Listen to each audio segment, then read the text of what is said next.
Mangwanani ano toda kutora mkana uno yukwasei muri ya Zimbabwe, yukwasei vadiwa vatereri vadikani hama kubva kumativi mana enyika yedu ya Zimbabwe.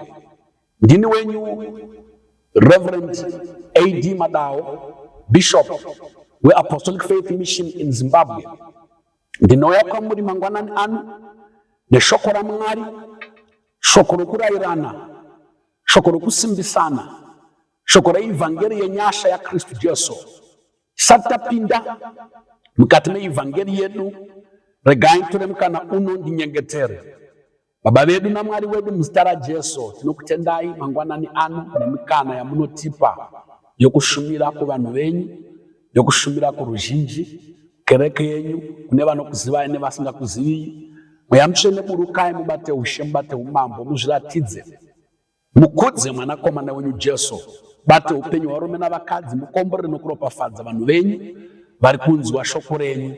Rangarirai vanorwara Baba, rangarirai vanotambudzika, rangarirai vanochema muvanyaradze, vakaomerwa varerukirwe, vasingakuzivi vakuzivei. Baba, ndakumbira kwamuri, shandisai shoko iri betsera upenyu hwavakawanda, kuunatsa nekuusimudzira, kuudzora nekuwaradza nzira. Ndakumbira nokutenda muzita raJesu Kristu. Haleluya. Tichawana magwaro edu maviri kubva kuna Isaiah chapter number 60 verse 11 na zvakazaruka chapter 3 verse 7 and 8.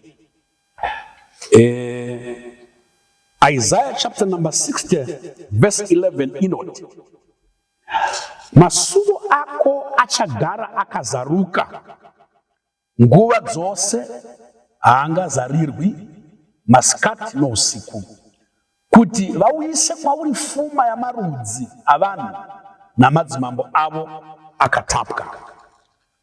Zvakazaruka chapter 3 verse 7 and 8. Nyorera mutumwa wekereke iri paFiladelfia uti, zvanzi naiye mutsvene, iye wazvokwadi, iye une kiyi yaDhavhidhi, iye unoti kana achizarura hakuna unopfiga, kana achipfiga hakuna unozarura. Ndinoziva mabasa ako, tarira ndakaisa pamberi pako mukova wakazaruka, hakuna ungagona kupfiga, kuti une simba shoma hako, asi wakachengeta shoko rangu, ukasaramba zita rangu. Ndinoda kuti Mwari andibatsire mangwanani ano, nditaure kuupenyu hwako iwe mutereri, nditaure kuupenyu hwavakuru navadoko. Musoro wenyaya unoti masuo namagedhe aupenyu, masuo namagedhe aupenyu, the doors and gates of life, or the gates and doors of life. Ndichatanga nokutsanangudza chinonzi gedhe chii. Kana tichitaura pamusoro pegedhe, tikutaura pamusoro penzvimbo yakavhurika yekupinda kana kubuda. Tikutaura pamusoro penzvimbo inogona kuti munhu atenderwe kupinda mairi kana kusapinda. Zvakafanana zvakare nesuo, zvakafanana nomukova. Mukova inzvimbo yatinopinda napo mumba, nekupinda nekubuda nayo mumba. Mukova namagedhe anoitwa kuti vanhu vanotenderwa kupinda vapinde, vasingatenderwi vasapinda. Ndichatanga mangwanani ano ndichiti, zvinhu zvose muupenyu zvine magedhe namasuo, zvina magedhe nemikova. Zvese zvakatiunganira, zvese zvatinoona zvine magedhe. Maguta atinogara ine magedhe nemasuo okupindamo. When you are going to enter into Harare, unotoziva kuti ndopinda negedhe, either gedhe rinobva Bulawayo neBulawayo Road, either rinobva kwaMutare neMutare Road, maybe ndichibva kuBhindura kuMazowe neMazowe Road, pamwe ndibva kuMasvingo neBeatrice Simon Mazorodze Road. Guta rega rega rine magedhe ari ekupinda mariri kana kubuda mariri. Bulawayo, Mutare gweru kwekwe maguta ose aya ana magedhe. Misha yatinobva nemisha yatinogara, maruzevha atinoziva ana magedhe, ane masuo. Vaya vane shungu izvozvi dzokuenda kune dzimwe nyika, vane madreams, vane zviroto toda kunoshanda kuLondon, kune magedhe namasuo kupinda muLondon. Ada kunoshanda kuNew York City kuAmerica, kune magedhe namasuo okupinda nokubuda muNew York City. Pamoda wenda mpadhuze pa Joburg apa, pamoda kuenda kuSydney kuAustralia Melbourne, kune magedhe ekupindapo. Unoziva kana magedhe acho namasuo acho akasazaruka, haupapinde.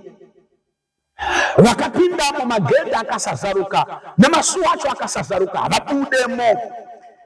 Nawo magedhe aya ane vanonzi vachengeti vamasuo, magate keepers nemawatchers navatariri. Vachengeti vamasuo navatari basa ravo ndekuvhurira vaya vanotenderwa kupinda nekurambidza vaya vasingatenderwi kupinda. Basa ravo ndekuvhura magedhe namasuo aya nekuvhara nekuvhura magedhe aya.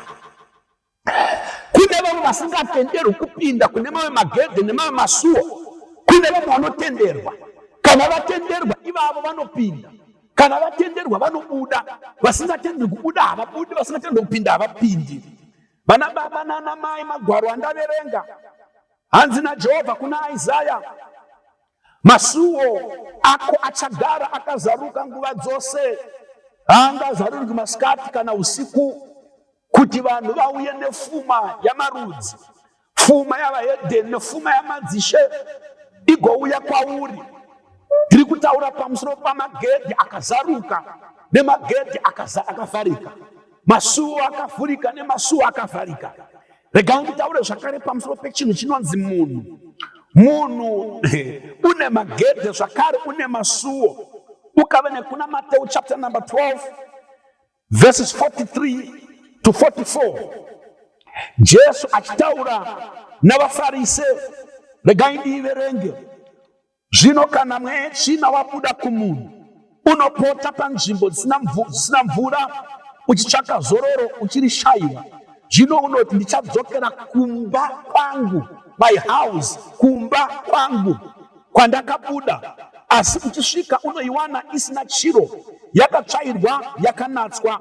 Zvino unoenda kunotsvaka mimwe minomwe inopfuura iyo kuipa, ndokupinda ndekugaramo. Ndokupedzisira kwomunhu uyu kwakaipa kupfuura kutanga kwakwe.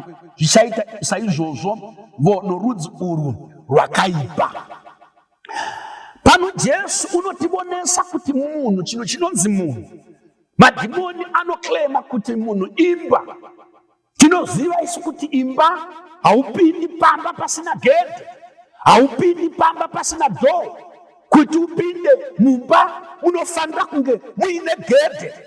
Ukapfuura pamberi nemagwaro, vaKorinte vokutanga 3 verse 9 uchidzika nayo 2 Corinthians chapter 6 Paul unoti imi miviri yenyu itemberi yomweya mutsvene. Temberi imba. Kuti unopinda mumba munofanira kunge wapinda nepagedhe, watopinda nepadoo.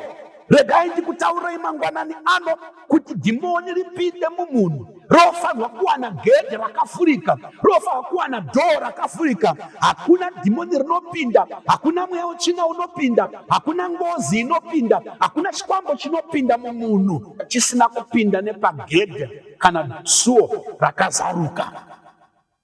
Kunofanirwa kuwanikwa chakavhura kuti ngozi iyoyo ipinde, mhepo iyoyo ipinde, mweya wakaipa uwane kupinda. Kunyangwe muroyi haapindi muupenyu hwako iwe usina gedhe rakavhurika kana suo rakavhurika.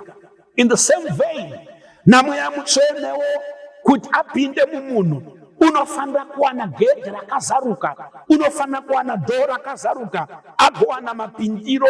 Mweya mutsvene chaakasiyana namadhimoni nemweya wetsvina ndechekuti iye haazvimanikidziri, unouya nokuda kwokuti iwe wavhura magedhe oupenyu hwako namasuo oupenyu hwako. Regai ndipfuurire pamberi zvakare nditi nyika ino yatigere ine magedhe zvakare ina masuo. Ukaverenga Genesis chapter number 4 verse 11, mukomana unonzi Cain auraya munun'una wake, ropa romunun'una wake radeuka. Mwari panomudana unoti Kaini, uripi munun'una wako? Kaini unopindura nenharo nokuzvikudza, unoti ndini muchengeti wako here?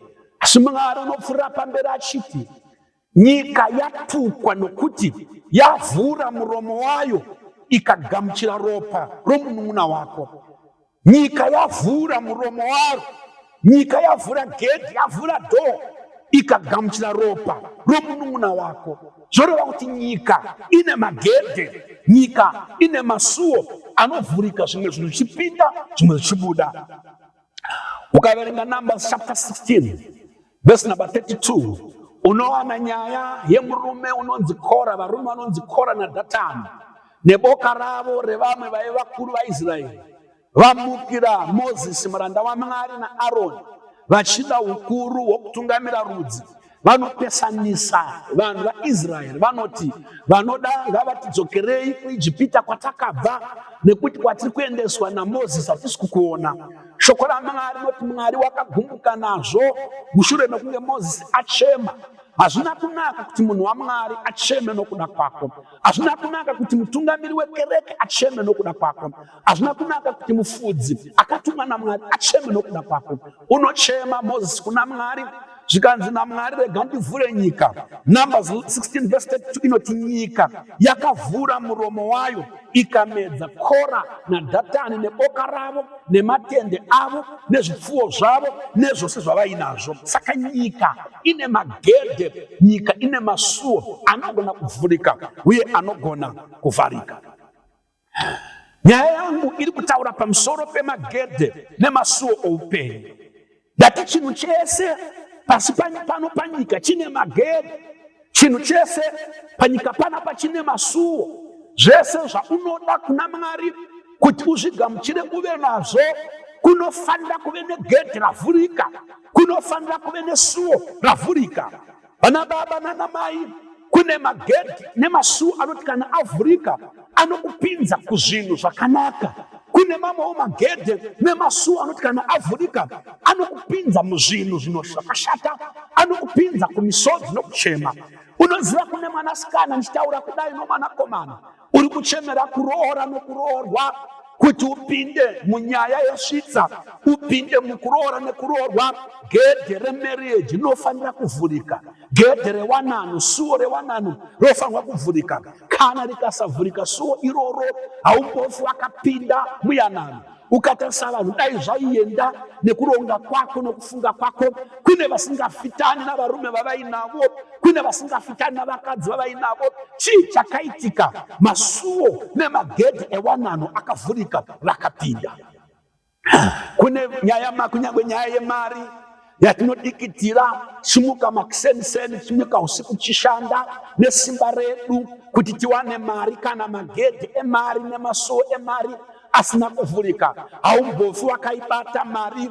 Kana magedhe nemasuo ekufuma asina kuvhurika, haumbofi wakafuma muupenyu. Nyaya inonzi kubudirira chaiyo, kuti ubudirire uve nako kubudirira. Kune magedhe anopinza vanhu mukubudirira, kune magedhe nemasuo anopinza vanhu mufuma. Maropafadzo ane magedhe, vana baba nana mai, maropafadzo ane masuo. Haugone kupinda mumaropafadzo, haugone kupinda mumasuo emaropafadzo kana magedhe iwayo nemasuo iwayo asina kuzaruka. Hutano hune masuo, hutano hune magedhe, kana avhurika unopinda muhutano. Kunyangwe nhamo chaiyo, sekutaura kwandaita kuti kune magedhe anokupinza kune zvakanaka neanokupinza mune zvakaipa. Nhamo chaiyo yauri kusangana nayo ine gedhe rayakawana rakavhurika, ine suo rayakawana muupenyu hwako rakavhurika. Kana mumhuri kwenyu, kana murudziro kwenyu yakavhurika, pazvakavhurika nhamo ikapinda, urombo ukapinda. Urombo kuti upinde unofanira kuwana gedhe rakavhurika. Rufu chairo, kune mhuri dzinongofa vanhu every time gore rikatanga richinopera. Kune nhamba yevanhu vakafa kune vanhu varambwa, kune vanhu vaparara, kune vadzingwa basa. Zvinhu zvose izvozvo zvinoitika nekuti kune gedhe nesuo rakavhurika. Vana baba nana mai, ndinonamata mangwanani ano vakomana nevasikana kuti gedhe rezvakaipa ngarivharwe muupenyu hwako zvirege kuitika. Gedhe renhamo ngarivharwe irege kuitika muupenyu hwako. Gedhe rekusuwa, gedhe rekushayiwa ngarivharike. Masuo ekutambudzika nekuchema ngaavharike, asavhurika muupenyu hwako. Ndinonamata mangwanani ano kuti Jehovha ngaavhure magedhe ezvakanaka muupenyu hwako, ngaavhurire vana vako magedhe ezvakanaka. Isaya unobudzwa naMwari achitaura nomuromo waIsaya kuna Israeri, unoti masuo ako achagara akazaruka usiku namasikati, kuti vanhu vakuvigire pfuma yamarudzi, vakuvigire pfuma yamadzishe. Pfuma ine magedhe, pfuma inouya ichifamba nemagedhe. Magedhe epfuma ngaavhurike pamusoro poupenyu hwako mangwanani ano. Magedhe okubudirira, magedhe ema degree. Vana vako vasava madofo asingabudiriri, mhuri yako iendeke. Magedhe ekurima, paunorima pave nechibereko chakanaka, nekuti Mwari unenge akuvhurira gedhe iroro.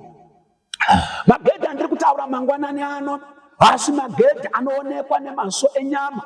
Handiri kutaura magedhe ari physical kana kuti material. Ndiri kutaura nezvemaspiritual gates. Magedhe aya andiri kutaura nezvawo ndeomweya. Kune vanhu vari kutambura nhasi vachifunga kuti upenyu hwavo sei hwakadaro, sei vamwe vanhu vachibudirira ivo vasingabudiriri. Yei, vana baba nana mai, kubudirira kune magedhe, kuachiva kune magedhe. Kana magedhe iwayo avhurika, unopinda munyaya dzokubudirira. Vamwe vanotambudzika, sei vamwe vachisimuka, ini ndisina kusimuka. Hausati warizarurirwa gedhe rokusimuka, unogona kushanda ziya robuda, unogona kushanda usingavati. Kana gedhe rokusimuka risati ravhurika, hausimuki. Vana baba nana mai, mhinduro iripo pamagedhe. Mwari ngaakuzarure magedhe, Mwari ngaazarure magedhe enyasha nemagedhe amaropafadzo. As long as magedhe nemasuo akavharwa, hapana chakanaka chaunogamuchira. Bhaibheri shoko raMwari rinotaura kuti denga chairo rine magedhe. Mateu 3:17, Jesu abhabhatidzwa, Bhaibheri rinoti iro denga rakazuruka, mweya mutsvene akaburuka pamusoro pake. Denga rine magedhe. Zvakavharwa chapter 4:1, murume unonzi Johani ari pachisuo chePatmos unoti ndakaona suo rakavhurika kudenga, ndikanzwa inzwi richisimuka uye kuno. Genesis 28:10 inotiudza pamusoro pemurume unonzi Jacob achitiza mukoma wake Esau kubva kuBheersheba achienda kuMesopotamia kwasekuru vake, achirota hope. Unoona dara, unoona Eladha, denga rakazuruka, ngiro dzichikwira nekudzika. Denga chairo rine magedhe. Magedhe andiri kutaura nemasuo aya, magedhe omweya nemagedhe asingaonekwi namaziso. Vana baba nana mai, dzimwe nguva magedhe oupenyu hwako anogona kuvharwa nekuda kwekarakta yako nounhu hwako. Dzimwe nguva magedhe oupenyu hwako anogona futi kuvhuriwa nekuda kwekarakta yako. Magedhe anovhurwa nekuda kwezviito zvako, magedhe anovharwa nekuda kwezviito zvakaipa. Magedhe anovhurwa nokuvharwa maringe nematauriro ako. Mamwe magedhe anovharwa nemadhimoni, mamwe anovharwa navaroyi, mamwe anovharwa navavengi, mamwe anovharwa nevane godo. Ndosaka uchiona kubasa paunoshanda, promotion yako ingadai yakauya kare, elevation yako ingadai yakauya kare, asi haisi kuuya. Kune vakavhara magedhe. Ungadai uri kure iwe noupenyu, asi magedhe nemasuo ezvakanaka achakavharwa. Ndosaka uri panzvimbo imwe chete. Ungadai uri pamusorosoro muupenyu, uri pamusorosoro pane zvaunobata, asi magedhe asati avhurika. Ungadai wakabudirira, asi uchiri panzvimbo imwe chete, nekuti magedhe haasati avhurika. Hausi kufara nekuti magedhe omufaro haasati avhurika. Revelation 3:7-8, Jesu unoti iye ndini ndakapiwa makii aDhavhidha. Ndini ndinoti kana ndavhura hakuna unovhara, kana ndavhara hakuna unovhura. Tarira, ndaisa masuo pamberi pako akavhurika. I have set an open door before you which no man will close. Rega ndikuudze mangwanani ano, iwewe uri kufamba muupenyu, gamuchira Jesu mwanakomana waMwari, upe upenyu wako kwaari. Rega kufuratira Jesu nekuti ndiye ane makii Eupenyu wako ndiye ane makii. Ekusimuka kwako ndiye ane makii. Ekubudira kwako ndiye ane makii.